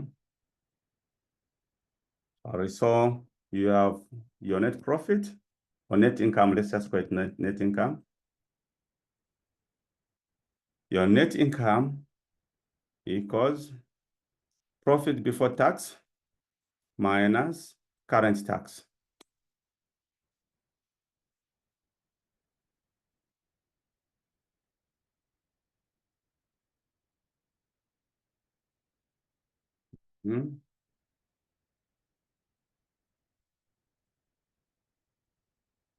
This is already modeled.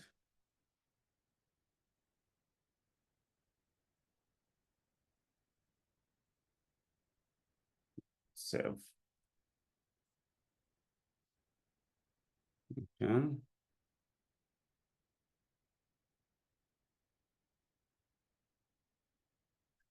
We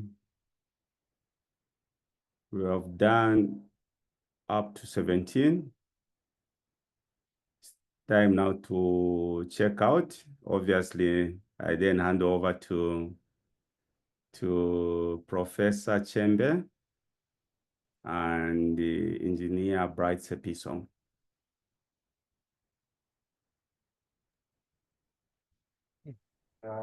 Thank you very much, Director. Maybe before we can do the introduction, which we needed to do, we just, maybe there's one or two people may have a question. We'll give maybe just about 5 minutes so that those who have questions can ask the question. Then we can go to the people can show themselves. Engineer, is that okay? That's fine, Prof. I think we can give an opportunity for people to ask a few questions to Director. Just raise your hand. If there are no hands raised, it means it's very clear and Director has done very well. And I'll share the, I'm trying to share it here, but I can't see it. I'll share the spreadsheet. So, anyone with a question? Director, the spreadsheets that you are sharing, I'm suggesting that you share even the ones that we have done before, so that we have a complete perspective of what we have done. I'm looking at The what problem, the ones that I've done, I was doing them for some companies. They were not dummy. So I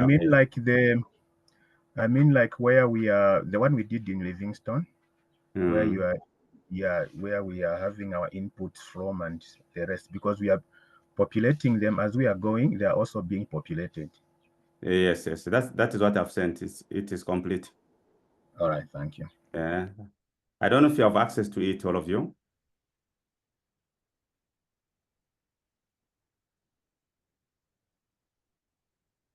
I've shared it just here on this platform. Shared it on this platform. Confirm.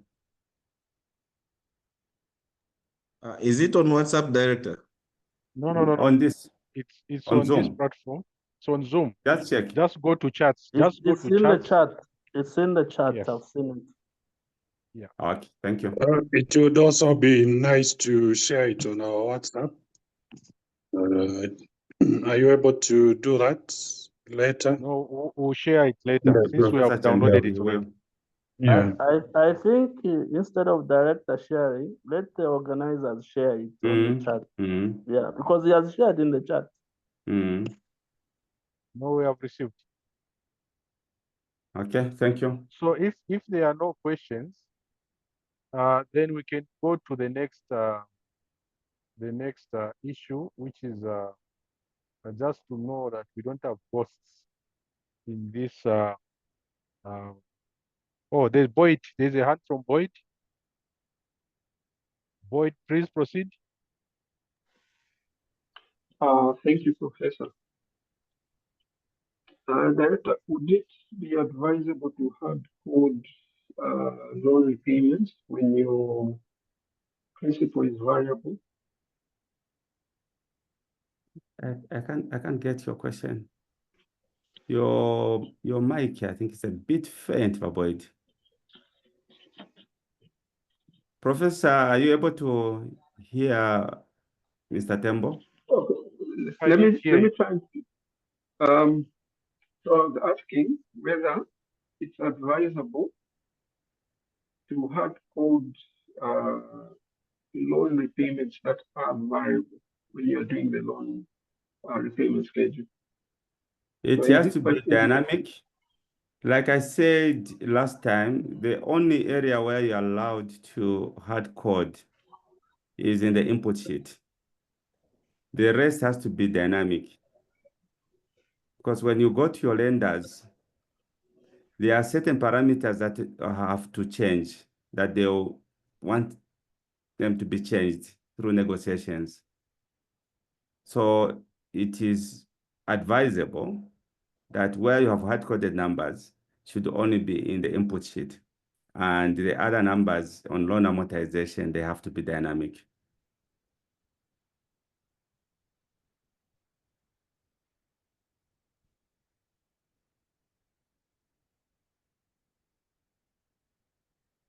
Over to you, Professor Chembe. Okay, I think it's I'll clear. be going for another meeting, so maybe just do Yeah, the. so let's do a quick introduction so that at least we know we don't have votes. We can start with who is here? Boyd, just make sure that you switch on the referee and then you can introduce yourself. Okay.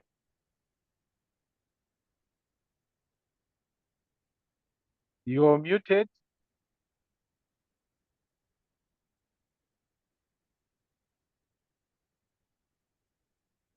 Okay, I think you can see. Okay, yes. Yes. Okay. Good afternoon. I'm Boyd Tembo. Elders, we have seen you. Thank you. At least we are able to relate. Yeah. Next, Sullivan.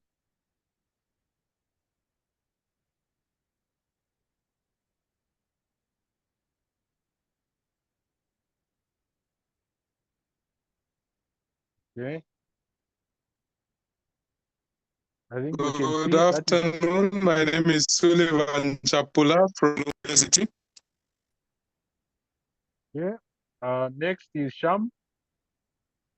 Sham Tembo.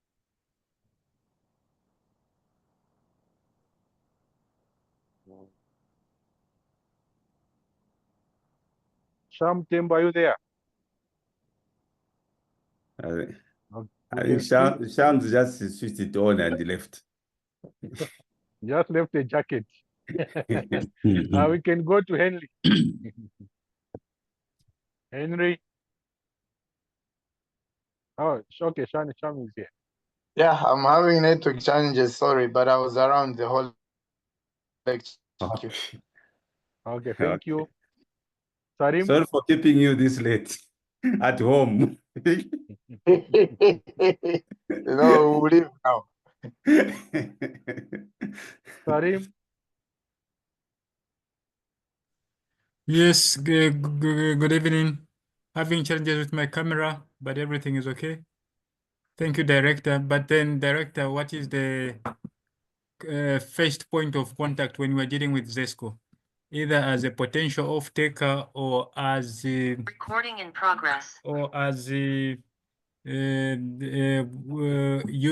ZESCO infrastructure for grid connection and other services. Apart from that, what opportunities do you have for the local developers? I think the point of contact is Strategy and Business Development Directorate. That is why you deal with commercial discussions or agreements. For grid impact study, the same directorate can just facilitate, but the directorate that will be or that is mandated to discuss on grid impact study is planning and projects. Thank you. I'm going to another meeting, so Thank you, Director. I have Next to run. is Mwandi.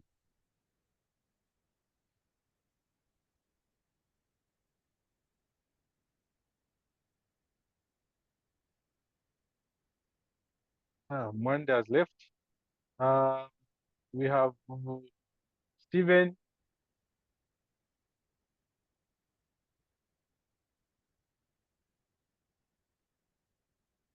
Yes. Director, if you are going in another meeting, I think Yeah, it's better I maybe a leave. challenge. So I think next time we'll start with the introduction before we can Sure. go into the class, so that we know who will be there before we can even start. So thank you very much. We'll have another session next week, Sunday, probably the same time. I will be advised if we're going to use the same link or we are going to use another link. But I think we'll use the the same link. sessions were recorded, and you also have access to the recording at the appropriate time. Engineer's episode to you. Well, just to thank everyone for this engagement on a Sunday afternoon. Also, thank you, Director, for availing your time. We only have one session remaining. We hope we can see how we wrap up. I'm sure as we move, all of us are getting grounded in one or another with regards to the issue of financial modeling on renewable energies. Thank you very much, all. Director, have a good day. Thank you. Thank you. Bye. Thank you. Bye. Thank you very much. Thank you. Thank you. Bye. Thank you. Thank you. Bye. Thank you.